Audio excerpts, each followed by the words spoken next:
दोस्तों, पैसा, धन, दौलत, संपत्ति क्या इंसान से ज़्यादा अहमियत रखते हैं?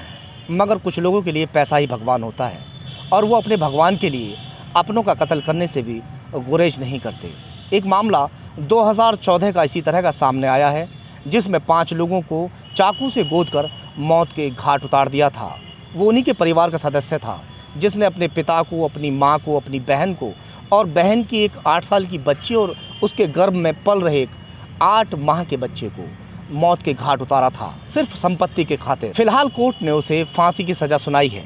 हम आपको बताएंगे पूरा मामला है उत्तराखंड के देहरादून के मोहल्ला आदर्श नगर का, जहां एक जय सिंह नाम के व्यक्ति रहते हैं और वहीं पर उनका बेटा है हरमीत कौर, जो कातिल भी है। उसी ने पूरे परिवार को चाकू से गोदकर मौत के घाट उतारा था। बताया जाता है कि उस दौरान जब उसने कत्ल किया तो 5 लोगों पर चाकू से लगभग 90 वार किए। इस तरह से उन्हें मारा कि एक भी व्यक्ति जिंदा न बच पाए। हम आपको वजह भी बताएंगे। जय सिंह पहले से शादीशुदा थे, मगर उन्होंने दूसरी शादी की और जैसे ही वो दूसरी शादी करते हैं तो वह हरमीत कौर पर ध्यान देना बंद कर देते हैं। समय बीतता चला जाता है। हरमीत कौर अब बड़ा हो चुका था, मगर जय सिंह उस पर आज भी ध्यान नहीं दे पा रहे थे। शायद यही वजह थी कि हरमीत कौर के दिल और दिमाग के अंदर ये बात फिट हो चुकी थी कि उसका पिता उसे ज़मीन या जायदाद, जो भी संपत्ति है, प्रॉपर्टी है, वो उसको नहीं देगा, जिसकी वजह से उसने ये षड्यंत्र रचा कि अब वह पूरे परिवार को ख़त्म करने के बाद में पूरी संपत्ति को कब्जा लेगा। जो प्रॉपर्टी है, वो करोड़ों की प्रॉपर्टी है, उसको वो इस तरह से हाथ से देना नहीं चाहता था। अब वो षड्यंत्र रचता है कि सारा परिवार जब एक जगह इकट्ठा होगा, मैं इस घटना को अंजाम उस दौरान दूंगा, और उसके मन की मुराद पूरी भी हुई। दिवाली की रात थी, 24 अक्टूबर 2014। दिवाली की रात में जो उसकी कज़िन है, सौतीली बहन, वो भी वहाँ पहुँचती है। सौतीली बहन जब वहाँ पहुँच जाती है, जीजा को भी वो फ़ोन करके बुलाने की कोशिश करता है। वो नहीं चाहता था कि एक भी व्यक्ति परिवार का जिंदा रहे और उसकी प्रॉपर्टी में से वो हिस्सा ले ले, मगर किसी वजह से जो उसका जीजा है वो नहीं आ पाता। उसकी जो सौतीली बहन है, सौतीली माँ है, और उसके पिता और बहन के 2 बच्चे। एक बच्ची की उम्र महज अभी 5 वर्ष थी और एक बच्चा उसके पेट में था, यानी वो गर्भवती थी।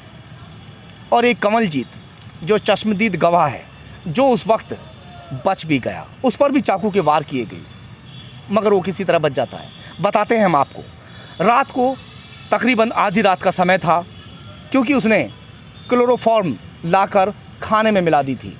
अब वो लोग अचेत अवस्था में सो रहे थे, जैसे कि इंसान बेहोशी की हालत में होता है, क्योंकि वो षड्यंत्र पहले से रच चुका था कि किस तरह से बहुत दिनों से वो इस षड्यंत्र को रास्ता चला रहा था कि किस तरह से इस वारदात को अंजाम देना है।